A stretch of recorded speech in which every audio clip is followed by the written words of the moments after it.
Dear students, today let us learn about sound. This sound is one form of energy which causes the sensation of hearing. For its propagation, it requires an elastic medium and the medium having inertia such as solids, liquids and gases. Whenever this sound travels through the medium, it travels with a definite velocity obeying principles of wave motion. Now, let us see how sound is produced. When a bell is struck or a tuning fork is excited or the stretched wire of a musical instrument is plucked, we hear the sound. Here all the objects which are producing sound are in vibrating condition. The vibrating body which produces sound is the source of sound. All the sounds which are produced by the vibrating body are not always heard. This audibility of the sound depends upon the frequency of the vibrating body. Let us see the different ranges of the frequencies. The range of frequency of audible sound is 20 Hz to 20,000 Hz. When the frequency of the vibrating body is less than 20 Hz, the sound produced by it is known as infrasonic. When its frequency is greater than 20,000 Hz, the sound is called ultrasonic. So, sound is a form of energy which is emitted by vibrating body and on reaching the ear causes sensation of hearing through nerves. Dear students, just now we have observed how sound is produced. Now, let us see how this is propagated through the medium. For this, take a tuning fork and excite it. Then compressions and rarefactions are formed alternatively as shown in the diagram. When this prong moves to the right, one compression is formed. When it moves to the right, the left, one rarefaction is formed. As it continues to vibrate, these compressions and rarefactions are formed alternatively. The particles of air vibrate about their mean position only and never move away, but momentum and energy may be transmitted through air to the receiver, that is ear.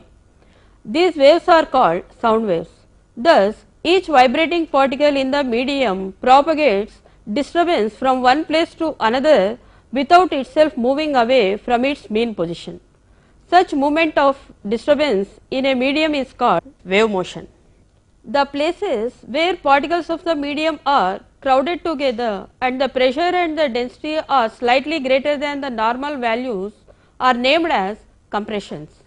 The places where the particles of the medium are spread out and the pressure and the density are slightly less than the normal value are named as rarefactions. As we know, progressive waves which produced in the medium without being reflected at any point in the path are of two types, longitudinal waves and transverse waves. If the direction of vibration of the particles of the medium is parallel to the direction of wave propagation, then they are called longitudinal waves. Otherwise, if the direction of vibration of particles of the medium is perpendicular to the direction of wave propagation, they are called as transverse waves. Depending upon the nature, intensity and conditions where these sounds are produced, these are categorized as musical sound and noise. Musical sounds are giving pleasant effect upon the ear, whereas noise produce unpleasant effect. To produce musical sound, blow into an organ pipe, bow a violin string or strike upon a tuning fork. It will be noticed that the effect of this sound is pleasant to the ear. Musical sounds are produced by the bodies which are elastic and which vibrate with perfect regularity of period, with no sudden changes in amplitude. Periodicity is not only the criteria to be considered for a musical sound. In the case of ticks of a watch which is not musical sound, the essential conditions for the production of musical sound is that different notes must succeed each other at regular intervals with sufficient rapidity so that they may not be heard as separate. Thus, the humming of bees of other insects seems musical, since the vibrations are too rapid to be perceived by the ear as separate. Noise are produced during explosions or clapping of two blocks of wood together. Noise is an irregular sound, sounds of very short duration without any periodicity. If they last at all for some time, their character changes. This noise has given rise to a new form of pollution called noise pollution. This is due to crowded cities and towns, mechanized means of transport, new devices of entertainment are polluting the atmosphere with their continuous noise. It is true that noise is a normal phenomenon of light and is considered to be one of the most effective alarm systems in man's physical environment. But noise has now become an environmental pollutant and is a serious threat to the quality of our atmosphere. It is potentially a serious signal and a grave threat to the environmental health. The definitions of noise we can give as the sound that is unwanted, unpleasant and disagreeable which causes discomfort, or noise is the sound that occurs in the wrong place at the wrong time, or noise is the sound incidental to our civilization and is without agreeable musical quality. The noise pollution is defined as an unwanted electromagnetic signal that produces a jarring or displeasing effect and which interferes with human communication, comfort and health. Noise pollution can also be defined as the unwanted sound dumped into the environment without regard to the adverse effect it may have. The sound is considered as pollutant when its intensity is beyond 80 decibels, where this decibel is the unit of intensity of sound. When the sound intensity is between 0 to 30 decibels, it is considered as very quiet. These are produced near library recording studios. When it is between 30 to 70 decibels, it is considered as quiet. These we will find in normal conversation and at average residences. When they are between 60 to 70 decibels, they are considered as moderately loud, and between 80 to 90 they are considered as loud. They are produced by vacuum cleaners. When the sound intensity is between 90 to 100 decibels, they are considered as very loud and are produced by heavy trucks. If the sound intensity is between 110 to 130 decibels, it is very painful and they are produced by thunders, textile looms and power saws. Let us see how this noise pollution is affecting each and every organ of the human being. Noise pollution affects human health, comfort and efficiency. It causes contraction of blood vessels, makes the skin pale and causes high blood pressure. It causes nervous breakdown, tension and even insanity. It affects the heart, kidneys, liver and may also produce emotional disturbances. When exposed to very loud and sudden noise, acute damage occurs to eardrum. Noise pollution may damage our optical system, which may lead to pupillary dilation, impairment of night vision, etc. Even the non-living things such as buildings undergo physical damage by cracks, broken windows, doors and glasses, etc. by sudden explosive sounds. To minimize noise pollution to certain limit, we can observe industrial noise control and community noise control. Industrial noise can be controlled by application of engineered control techniques to reduce noise at source, replace noise producing machines by covering noise creating machinery and equipment with insulating materials, by enforcing building codes which needs soundproofing in the construction of industries, buildings and apartments, by creating vegetation, that is by planting trees along highways, streets and near industrial areas. Community noise control includes noise from air traffic, road transport and building constructions. Airport noise can be reduced by reducing noise at its source and also by zoning the area around the airport so that no one is allowed to construct any house or factory within 10 kilometers from the airport. Road traffic should be restricted from unnecessary blowing of horns. When two notes slightly differing in frequency are sounded together, the intensity of the resulting sound alternately increases and decreases. These alterations in the intensity of the sound is called beats. The number of beats heard are equal to the difference between the frequencies of the two notes. In the figure, the two curves represent the wave trains due to the notes. At A and C, where the compressions are superposed, the sound intensity will be maximum due to mutual reinforcement. At B and D, where compression is superposed on rarefaction, the intensity of sound will be minimum due to mutual destruction.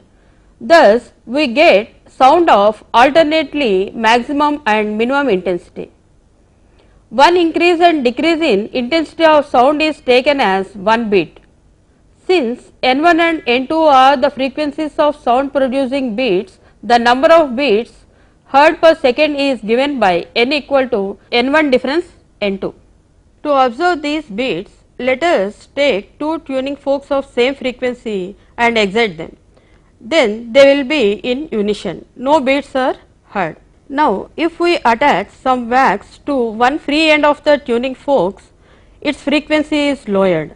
Now, because of the difference in frequency, if we excite these two tuning forks, we will hear the beats. Now, let us see where we apply this phenomena of beats.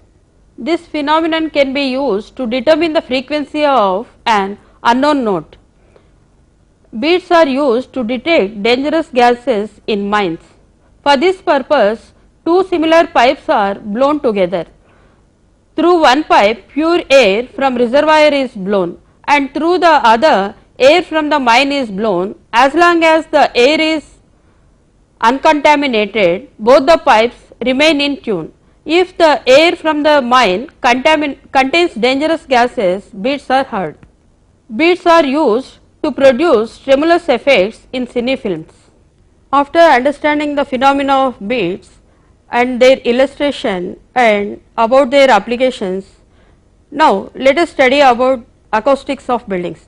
This architectural acoustics is a branch of science which deals with the construction of big auditoria, cinema theatre, etc., so that the sound is heard clearly by all the persons sitting inside of it.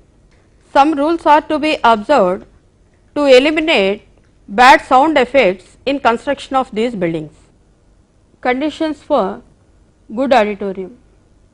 The following conditions are to be observed while designing a good auditorium.